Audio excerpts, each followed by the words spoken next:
आजम खान जब मर्जी तब दंगा कराता था।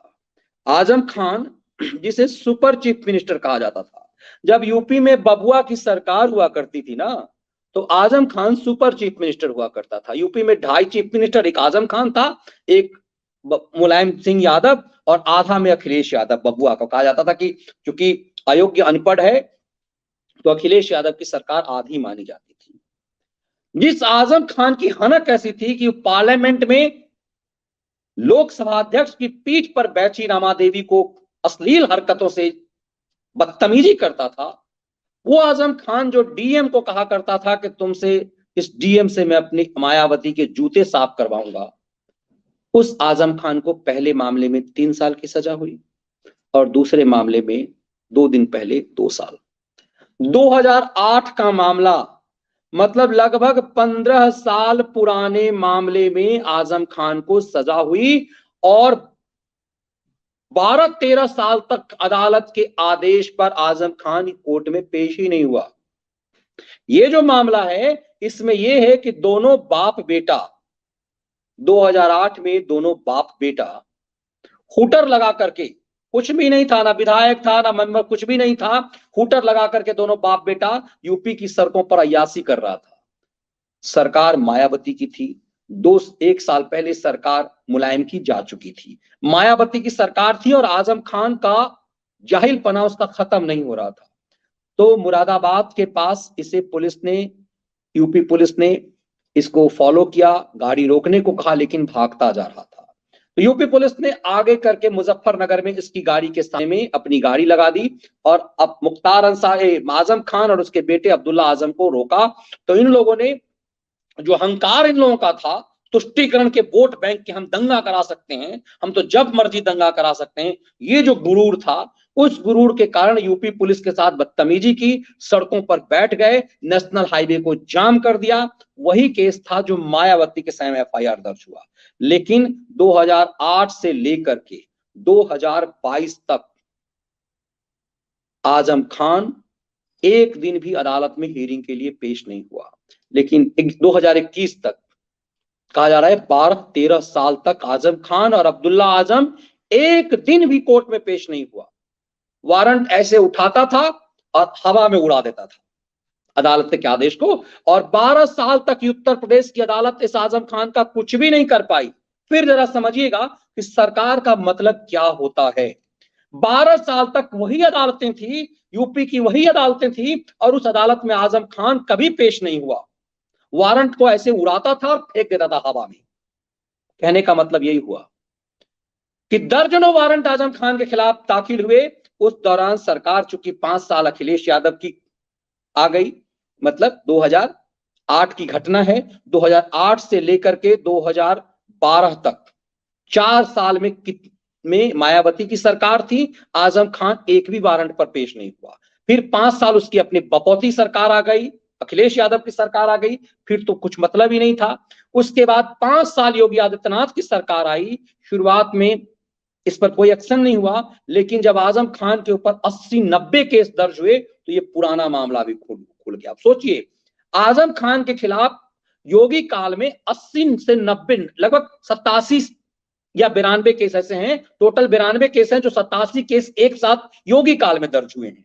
अब पुराने जो केस आजम खान के हैं, उस मामले में वारंट जारी हो गया जब 2021 तक में इतने सारे मामले, 2019 के बाद जो आजम खान के ऊपर जो मामले दर्ज हुए, उसके बाद पुराना मामला खुलने हुआ।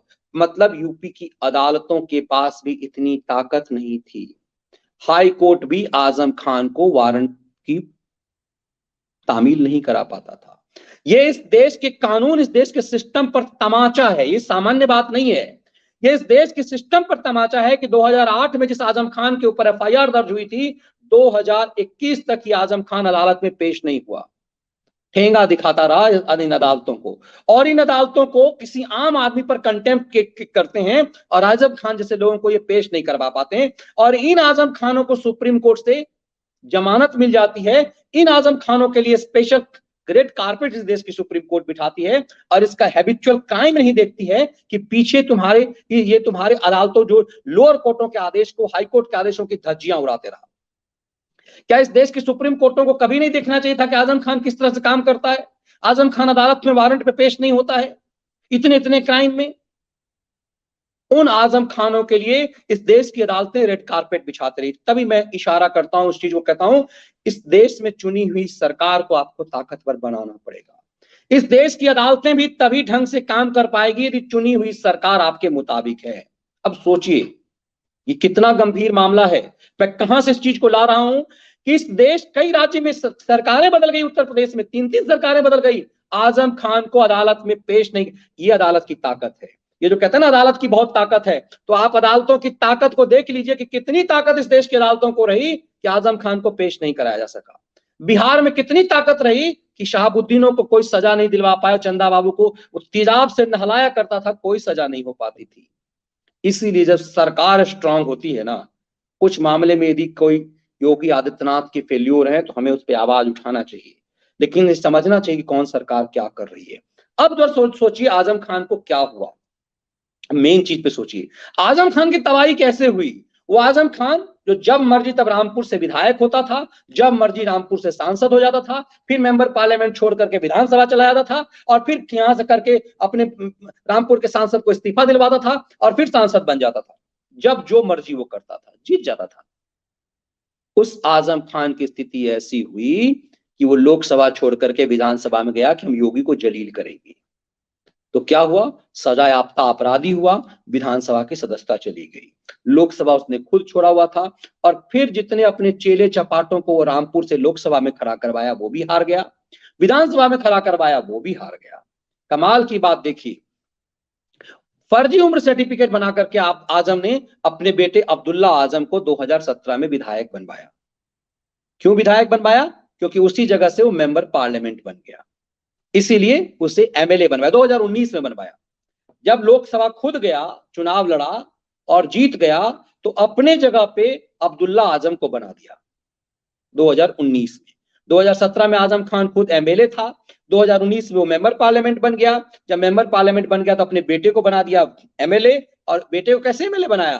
फर्जी सर्टिफिकेट पे, मतलब उसका बेटा 25 साल का भी नहीं हुआ था, फर्जी सर्टिफिकेट से 25 साल करवा दिया। इसकी जब शिकायत गई, उम्र फर्जी वाला साबित हुआ, तो आजम खान के बेटे की सदस्यता चली गई, 2019 वाली सदस्यता चली गई 2021 में। अब सोचिए 2022 के विधानसभा चुनाव में उसकी उम्र 15 साल हो गई असली सर्टिफिकेट से। तो 2022 का तब तक में सुप्रीम कोर्ट से ऑर्डर आया और ये कहा गया कि 2019 में जो चुनाव लड़ा था वो गैर कानूनी था, अवैध था। अब 2022 में जब उसकी सही में उम्र 25 साल हो गई, वो विधायकी भी आज चली गई।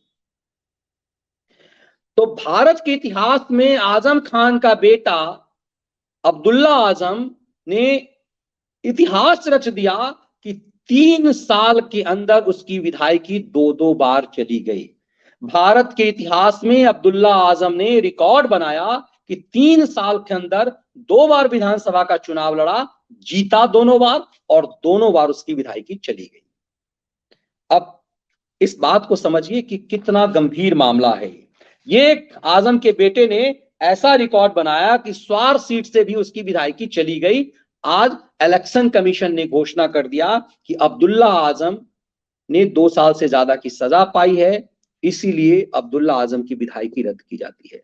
अब जरा सा एक ऑडियो में सुना देता हूं कि अब्दुल्ला आजम का बाप, ये बरबोला आजम खान, जो पार्लियामेंट में बतौर सांसद लोकसभा के पीठ पर बैठे, लोकसभा अध्यक्ष की कुर्सी पर बैठे, रमा देवी को जो अश्लील बातें कही थी, अश्लील इशारा किया था, छिछोड़ापन किया था, उस छिछोड़े आजम खान को किस बात के लिए 3 साल की सजा सुनाई गई थी, जरा सा देखिए। एक बार तो उसने रामपुर के डीएम के लिखा था, और दूसरी बार क्या कहा था जिसके लिए उसे 3 साल की सजा हुई, जरा सुन लीजिए इसको। तो ये नहीं दिख रहा है रामपुर में कलेक्टर कैसा आया है, उसने आपके दूसरे गिरा दिया।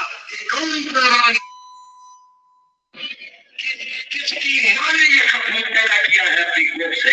अरे कलेक्टर, अपनी मां की गोद पे जाकर सबूत को पैदा कर दिया। रिश्वत लेने वाले अधिकारी हमारे जैसे लोगों के लाइसेंस खारिज कर देंगे। जैसे जाने कितने कलेक्टरों ने मेरे कदम में पेश कर दिया। कलेक्टर साहब नहीं पड़ेगी आपको ये रहा है ये कह रहा है मैं सिक्किम चला जाऊंगा। सिक्किम भी हिंदुस्तान में, सिक्किम भी हिंदुस्तान में है। इस कलेक्टर को मैं सिक्किम भिजवा दूंगा। ये कलेक्टर समझ नहीं पा रहा है किससे पाला पड़ा है। इसके जैसे अधिकारी हमारे यहाँ सैल्यूट मारते हैं। कितना अहंकार में होता था आजम खान। इस देश में सिर्फ योगी आदित्यनाथ जैसे चीफ मिनिस्टर हैं जो इन आजम खानों को औकात में रखते हैं।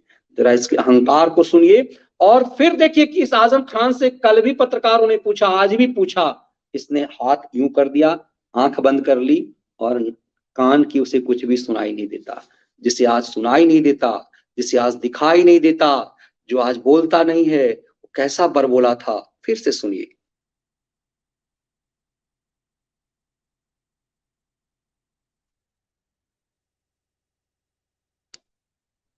इसे सुनना इसलिए जरूरी है कि आप और हम ये समझ सकें कि इस देश में सल्तनतें किस रूप में चलती थी और कितना था। और जब हम और आप कहते हैं कि अदालत है ना, तो समझिए कि अदालतें तो थी, लेकिन क्या करती थी अदालतें, ये बातें अदालत तक भी जाना चाहिए।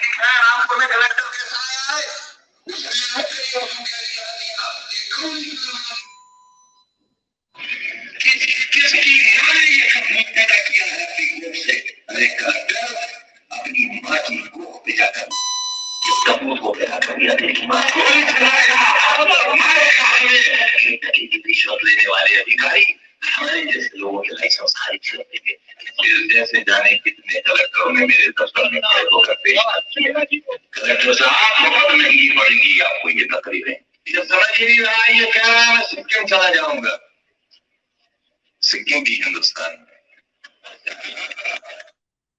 सोचिए, ऐसे ऐसे लोग जनप्रतिनिधि थे और इसका खौफ यदि इस तरह से बोलता होगा तो अधिकारियों को कितना खौफ होता होगा। इसलिए कई बार जब मैं कहता हूं कि नौकरशाहों को बल सत्ता से ही मिलता है। अब सालों तक ऐसे ऐसे यदि जनप्रतिनिधि थे जिनकी गुंडई चलती थी, ये अपने तुष्टीकरण के गैंग को भड़का रहा है कि तुम्हें नहीं पता कैसा कलेक्टर आ गया। मतलब मुसलमानों को भड़का रहा था कि इस कलेक्टर का इनकाउंटर कर दो, इस कलेक्टर को पत्थर से मार दो, तुम्हें नहीं पता कैसा कलेक्टर आया है। दरअसल अपने गैंग के पत्थरबाजों को, जिहादियों को प्रवोक कर रहा था कि उस कलेक्टर को मार दो, जैसे पत्थरों से मारा जाता है शैतानों को, वैसे मार दो। और फिर कह रहा है इस कलेक्टर को नहीं पता मुझसे टकराने आया है। आज उस आजम खान को देखिए, उस सांसद जहां से बनता था वहां से विधायक भी नहीं बन पाया। आज पूरा कुनबा जेल में है, पूरी संपत्ति छीन रही है योगी सरकार। इसीलिए फर्क है कि हमने आपको बताया कि इन्हीं आजम और इन्हीं मुख्तारों को कपिल सिब्बल अपनी मर्जी से सुप्रीम कोर्ट से जमानत दिलवाता था। मुझे लगता है कि ऐसे सिस्टम में देश की अदालतों को भी सोचना चाहिए। इस देश की अदालतों को सोचना चाहिए इस देश में आजम खानों और मुख्तार अंसारियों का आतंक क्यों चला, क्यों ये अदालत के आदेशों को हवा में उड़ा करके मार दिया जाता था। तो जब इस देश की सुप्रीम कोर्ट कॉलेजियम सिस्टम पर अकड़ दिखाती है ना, तो उन्हें समझना चाहिए कि अदालत के आदेशों को जमीन पर सरकारें उतारती है। इसीलिए जनता की चुनी हुई ऐसी सरकार होनी चाहिए जो जन आकांक्षाओं को पूरा कर सके। आज उत्तर प्रदेश के बदले हालात को देखिए, उस आजम खान को देखिए, उस मुख्तार अंसारी को देखिए।